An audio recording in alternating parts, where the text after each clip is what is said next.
السلام علیکم ناظرین، پروگرام چائے کی پیالی میں خوش آمدید۔ میں ہوں آپ کی میزبان حورین تبسم اور میرے ساتھ موجود ہیں ڈاکٹر طارق ہاشمی صاحب۔ السلام علیکم سر، آج کا جو میرا سوال ہے وہ سوشل میڈیا کے حوالے سے ہے، اور سوشل میڈیا میں ایک چیز بہت معروف ہے اور وہ ہے ٹک ٹاک۔ تو جیسے اس کا ذکر کرتے ہیں تو بڑا ایک منفی رویہ بھی دیکھنے کو ملتا ہے، لیکن ایک طرف ہم دیکھتے ہیں کہ اس سے بہت سارے لوگ بہت زیادہ فائدہ بھی اٹھا رہے ہیں، مطلب مختصر سے دورانیے میں، حالانکہ ایک تیزی کا رجحان ہے، پھر اس کے باوجود بڑے مختصر سے دورانیے میں کچھ لوگ ادب، مذہب، اخلاقیات اور دیگر اہم فنون بھی سکھا رہے ہیں، لیکن اس کے باوجود جو ہے وہ لوگ اس کو بڑا برا سمجھتے ہیں، کچھ لوگوں کا رویہ بڑا منفی دیکھنے کو ملتا ہے۔ تو آپ کے خیال میں یہ کیسا رویہ ہے؟ ہم سوشل میڈیا پہ الزام دے سکتے ہیں کہ یہ سوشل میڈیا کا ایک جو استعمال ہے وہ غلط ہے، یا ہمیں اپنے رویوں پر غور کرنے کی ضرورت ہے؟ اس معاملے میں آپ کیا کہیں گے؟ پہلی بات تو یہ ہے حورین کہ آپ ٹک ٹاک استعمال کرتی ہیں؟ نہیں، آپ نہیں کرتے؟ نہیں کرتی۔ آپ کیوں نہیں کرتی؟ بس اتنا کوئی خاص دلچسپی نہیں ہے اس میں، تو اس وجہ سے نہیں کرتی ہیں۔ تو یقیناً پھر یہ سوال جو ہے آپ کی سہیلیوں کی جانب سے آیا ہوگا جو ٹک ٹاک ان سے بھی ہے، اور کچھ میں نے یہ رویہ بہت زیادہ دیکھا بھی ہے، بہت زیادہ دیکھا ہے۔ لیکن ایسا نہیں ہے کہ میں ٹک ٹاک سے بالکل بے خبر ہوں، مطلب پتہ ہوتا ہے کہ کیا ہو رہا ہے کیا نہیں ہو رہا، تو آگاہی ہوتی ہے مجھے۔ دیکھیں حورین، اس سوال کے کچھ پہلو ہیں۔ پہلی بات تو یہ ہے کہ سائنس کی جو ایجادات ہیں اور اس کے اندر جو ایک تنوع ہے اور اس کے اندر ایک تیزی ہے، ہم اسے روک نہیں سکتے۔ بالکل۔ اور ایجادات جب ہمارے سامنے آتی ہیں تو اس کا جو استعمال ہے اس کو بھی نہیں روکا جا سکتا۔ تو اب سوال یہ پیدا ہوتا ہے کہ ایک چیز جو معاشرے میں آ گئی ہے اور اس کا استعمال عام ہو رہا ہے، تو رویوں میں توازن کیسے لایا جائے، یہ ایک بنیادی چیز ہوتی ہے۔ اب بات یہ ہے حورین کہ ایک تو ہمارے ہاں سائنسی ایجادات کے سلسلے میں جو شروع سے ایک رویہ رہا ہے، یعنی لاؤڈ سپیکر آیا تو ہمارا کیا رویہ تھا، ٹیلی ویژن آیا تو ہمارا کیا رویہ تھا، ریڈیو آیا کیا رویہ تھا، اور سے جب یوٹیوب آئی تب بھی یہی رویہ تھا، کیا رویہ تھا۔ ہاں، تو آپ دیکھیے کہ وقت کے ساتھ ساتھ ساری چیزیں جو ہے وہ آخر میں بیلنس ہو جاتی ہیں۔ بالکل ٹھیک ہے۔ اب ٹی وی ہر گھر میں ہے، بلکہ اب تو خیر وہ زمانہ آ گیا کہ ٹی وی ناکارہ چیز ہو گئی ہے۔ ٹھیک ہے، میں ویسے ایک بات کر رہا ہوں کہ ایک وقت تھا کہ ٹیلی ویژن پر ایک بڑا طوفان کھڑا ہو جاتا تھا، ریڈیو پر بھی طوفان کھڑا ہو جاتا تھا۔ اچھا، اس میں بہت ساری چیزیں ہوتی ہیں کہ ہم مخالفت کیوں کرتے ہیں، اس کے سماجی پہلو بھی ہوتے ہیں، اس کے اخلاقی پہلو بھی ہوتے ہیں، مذہبی پہلو بھی ہوتے ہیں، تو ہم ان چیزوں کی مخالفت کرتے ہیں، لیکن بہت دیر بعد پتہ چلتا ہے کہ یہ مخالفت جو تھی یہ کوئی اتنی صحت مند اس کا رویہ نہیں تھا۔ ٹھیک ہے، تو اب یہی چیز جو ہے وہ ہم دیکھتے ہیں کہ سیل فون اور سیل فون سے وابستہ جو سوشل میڈیا کی چیزیں ہیں، ایک ہمارا رویہ سامنے آیا ہے۔ تو پہلی بات تو یہ ہے کہ بطور ایک میڈیا کے یہ ایک ذریعہ ابلاغ ہے، یہ ایک حقیقت ہے، اس سے انکار ممکن نہیں ہے۔ بات پھر وہی آ جاتی ہے کہ ہم نے توازن کیسے لانا ہے۔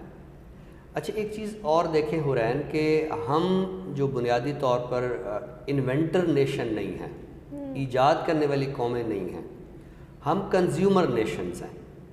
ٹھیک ہے، تو چونکہ ہم کنزیومرز نیشن ہیں اور کچھ ہمارا مزاج ایسا ہے، تو جو انوینٹر نیشنز ہیں، جو ایجاد کنندہ قومیں ہیں، وہ یہ بھی دیکھتی ہیں کہ ہماری جو کنزیومر نیشنز ہیں ان میں ہم اپنی چیز کو کتنا زیادہ بیچ سکتے ہیں، کتنا زیادہ وہ اس کو استعمال کریں گے، تاکہ ہم جو ہے اپنی چیز کو ان کے آگے جب پیش کریں تو زیادہ سے زیادہ ہمیں منافع ہو۔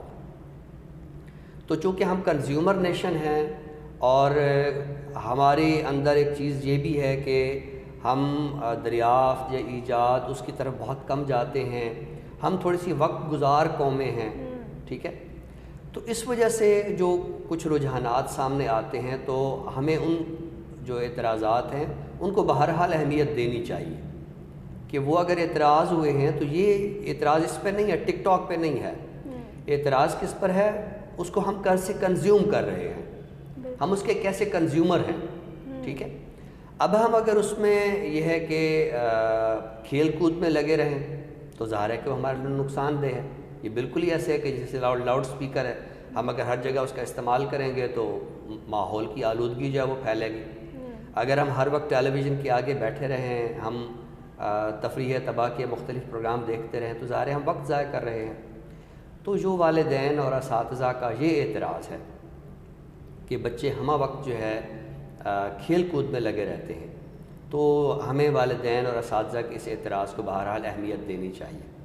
لیکن اگر بطور ایک ٹول کے, بطور ایک مشین کے, بطور ایک ذریعے کے اگر اسے طالب علم اپنی تربیت کے لیے استعمال کرتے ہیں, جیسے آپ نے کہا کہ چند ثانیوں میں ہم ادب کی کوئی بات سیکھ لیتے ہیں, ہم مذہب کی کوئی بات سیکھ لیتے ہیں, تو بطور ذریعہ تو ہم اس کی مخالفت نہیں کر سکتے. بلکہ پچھلے دنوں جب اس پر پابندی لگائی گئی تو اس کے خلاف ایک احتجاج بھی سامنے آیا اور پھر اس پابندی کو ختم کرنا پڑا. اور ختم کرنے کا یہی جواز تھا کہ ایک ٹول ہے, ایک ذریعہ ہے, آپ اسے کیسے ختم کر سکتے ہیں. پھر آپ یہ دیکھیے کہ یہ جتنے ہمارے سوشل ذرائع ابلاغ ہیں ان کے مابین بھی ایک کمپٹیشن ہے. جی بالکل. ایک وقت ہوتا ہے کہ ایک ذریعہ ابلاغ ہمارے لیے بڑی اہمیت رکھتا ہے, لیکن دوسرے ذریعے ابلاغ میں اتنا تنوع آتا ہے کہ پہلے والے فریق کو یہ سوچنا پڑتا ہے کہ اب ہم اس میں کیا نیا پن ایسا لائیں. تو ذاتی طور پر تو میں ایک ایسا استاد ہوں کہ جو بہت زیادہ کوئی پابندیاں جو ہے وہ اولاد یا اساتذہ پر, طالب علموں پر لگانے کا میں قائل نہیں ہوں. لیکن جو بہرحال یہ ایک پہلو ہے کہ طالب علم اپنا جو وقت ہے وہ ٹک ٹاک کے کنزیومر کے طور پر اگر وہ اس میں کھیل کود میں لگے ہوئے ہیں تو پھر ان کو بھی سوچنا چاہیے. لیکن اگر وہ اس کو مثبت طریقے سے استعمال کر رہے ہیں, اور میں اس میں جو ٹک ٹاکرز ہیں ان سے بھی میری گزارش ہوگی, جیسے بطور استاد جو ہے میں نے اساتذہ سے گزارش کی ہے کہ یہ ایک یوٹیوب چینل اگر میں نے شروع کیا ہے تو آپ سب بھی شروع کیجیے, اس کو ایک سنجیدہ سرگرمی بنائیے. تو اگر ہمارے سنجیدہ طبقہ جو ہے وہ بھی ٹک ٹاک کی جانب آئے اور ہمیں سنجیدہ ٹک ٹاکس دیکھنے کو ملیں تو پھر ہم دیکھیں گے کہ رویوں میں ایک توازن آئے گا, پھر جو یہ اس طرح کی مخالفت ہے وہ نہیں ہوگی. لیکن فی زمانہ چونکہ سوشل میڈیا کو ہمارے نوجوان استعمال کر رہے ہیں اور وہ اس کو کھیل کود کے لیے استعمال کر رہے ہیں, تو اساتذہ اور والدین کا جو اعتراض ہے وہ سماجی حوالے سے بہرحال ویلڈ ہے. بہت خوب سے بڑے عمدہ طریقے سے آپ نے جو ہے وہ پورے معاشرے کی ایک جو صورتحال ہے اس کو واضح کیا. بہت خوب. ادبی اصطلاح کی جانب آتے ہیں تو آج بڑی ایک عجیب سی اصطلاح ہے سائبورگ. کیا ہے سر یہ؟ سائبورگ جو ہے, ایک تو آپ جب کوئی اصطلاح پیش کرتی ہیں تو اس کا کوئی نہ کوئی اردو ترجمہ بھی ہوتا ہے. تو ایک تو سائبورگ کی جو اصطلاح ہے اس پر تھوڑا سا مجھے ایک پریشانی ہوئی ہے کہ میں اس کو اردو میں اس کا کیا ترجمہ کروں. اصطلاح سے پہلے میں آپ کو جان ایلیا کے 2 شعر سناتا ہوں کہ ہار آئی ہے کوئی آس مشین, ہے مشینوں سے بدحواس مشین, یہی رشتوں کا کارخانہ ہے, ایک مشین اور اس کے آس پاس مشین. یہ میں نے اس لیے کہا ہے, خیر یہ تو ایک سماجی حوالے سے شعر تھا, لیکن چونکہ اس میں لفظ مشین موجود تھا تو میں نے آپ کو یہ بتانا ہے کہ ہماری جو جدید مادی دنیا ہے اس میں جو انسان ہے اس کی زندگی بہت حد تک مشینی ہو گئی ہے, ایک پہلو. لیکن اس کا بہرحال سائبورگ سے کوئی تعلق نہیں ہے. کیا تعلق ہے اس پہ تھوڑا سا آگے چل کر آپ کو واضح ہوگا. دیکھیے بات یہ ہے کہ اس وقت ہماری انسانی زندگی میں جو مشینیں ہیں ان کی بہرحال ایک اہمیت ہے. یعنی ہم کیلکولیٹر استعمال کرتے ہیں, ہم کمپیوٹر استعمال کرتے ہیں, ہم لیپ ٹاپ استعمال کرتے ہیں, ہم ٹیلی فون استعمال کرتے ہیں, ٹھیک ہے. تو اس میں پھر یہ ہے کہ ان مشینوں میں کسی حد تک وہ صلاحیت بھی پیدا ہو جاتی ہے جو انسانوں کی صلاحیتیں ہیں, جیسے مثلا آرٹیفیشیل انٹیلیجنس ہے. جیسے انسانی دماغ کام کرتا ہے تو ایسے مشین کا دماغ بھی کام کرتا ہے. بلکہ بعض حوالوں سے جو آرٹیفیشیل انٹیلیجنس ہوتی ہے وہ نیچرل انٹیلیجنس سے زیادہ تیز ہوتی ہے. یعنی اگر میں آپ سے پوچھوں کہ 25 + 35 کیا ہوتے ہیں تو آپ تھوڑی دیر کے لیے سوچیں گے, لیکن اگر میں کیلکولیٹر پہ بٹن دبا دوں تو وہ مائکرو سیکنڈ میں نہیں لگائے گا وہ اس کے جواب دے دے گا. اس کا مطلب یہ کہ آرٹیفیشیل انٹیلیجنس جو ہے وہ زیادہ تیز ہو گئی ہے. تو اب بعض مشینیں ایسی ہیں کہ ان کو ایک تھوڑی سی انسانی شکل بھی دی گئی ہے. تو جب ہم سائنس فکشن دیکھتے ہیں ڈراموں کی صورت میں یا فلموں کی صورت میں, تو ہمیں بعض ایسی مشینیں نظر آتی ہیں جو آدھی مشینیں ہیں اور آدھے انسان ہیں. آپ اس کو روبوٹ بھی کہہ سکتی ہیں, ٹھیک ہے.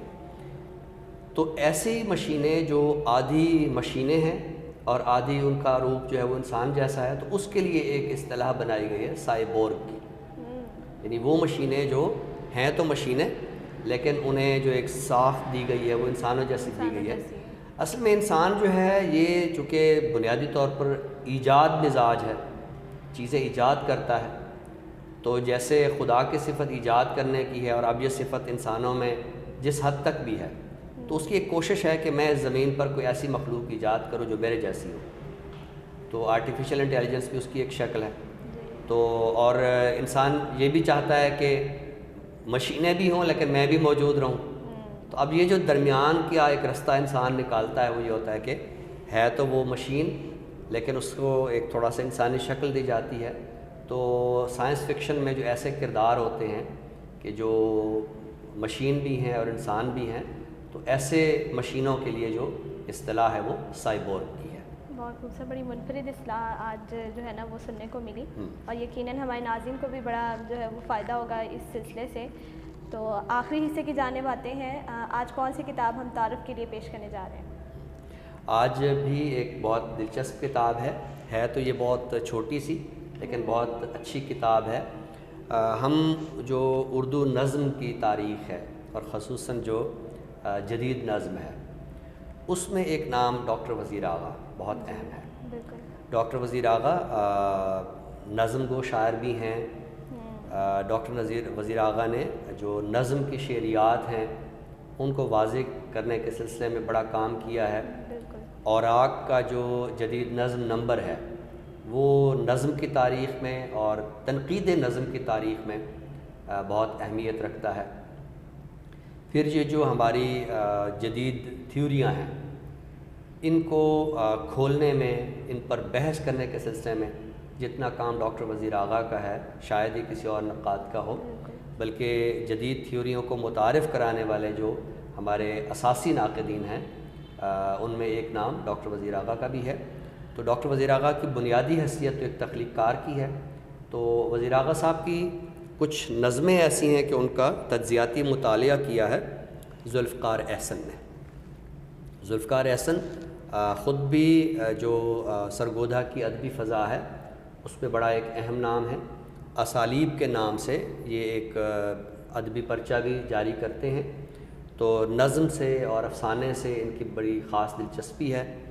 غلام عباس کے افسانوں کا تجزیاتی مطالعہ, نجمہ منصور کی بعض نظموں کو مرتب کرنے کے سلسلے میں انہوں نے بڑے اہم کام کیے ہیں. تو یہ ڈاکٹر وزیر آغا کی 15 نظمیں جو ہے ان کا ایک تجزیاتی مطالعہ ہے.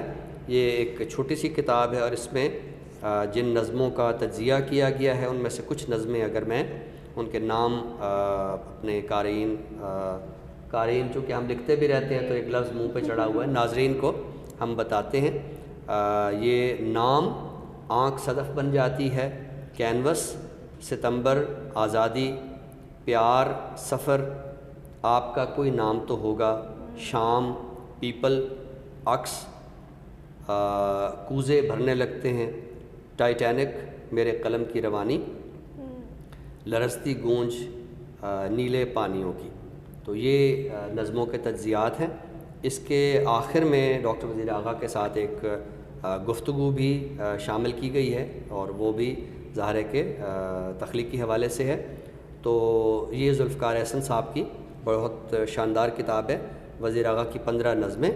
تو یہ جو بھی طالب علم جدید نظم سے دلچسپی رکھتے ہیں اور جدید نظم کی شعریات کو سمجھنے کے سلسلے میں اور بطور خاص ڈاکٹر وزیر آغا کی نظموں کی تفہیم کے سلسلے میں ان کی دلچسپی ہے, تو وہ یہ ذوالفقار احسن صاحب کی کتاب وزیر اعلیٰ کی 15 نظمیں تجزیاتی مطالعہ ضرور مطالعہ کریں. بہت خوبصورت، ہمیشہ کی طرح منفرد کتاب، اور میرے خیال سے ناظرین کے لیے نصابی لحاظ سے بھی بڑی مفید ثابت ہو سکتی ہے. ناظرین، اسی کے ساتھ ہی ہمارے پروگرام کا اختتام ہوتا ہے. نئے موضوعات کے ساتھ انشاءاللہ آپ کی خدمت میں دوبارہ حاضر ہوں گے. تب تک کے لیے اپنی میزبان حرین تبسم اور ڈاکٹر طارق ہاشمی صاحب کو دیجیے اجازت. خدا حافظ. اللہ حافظ.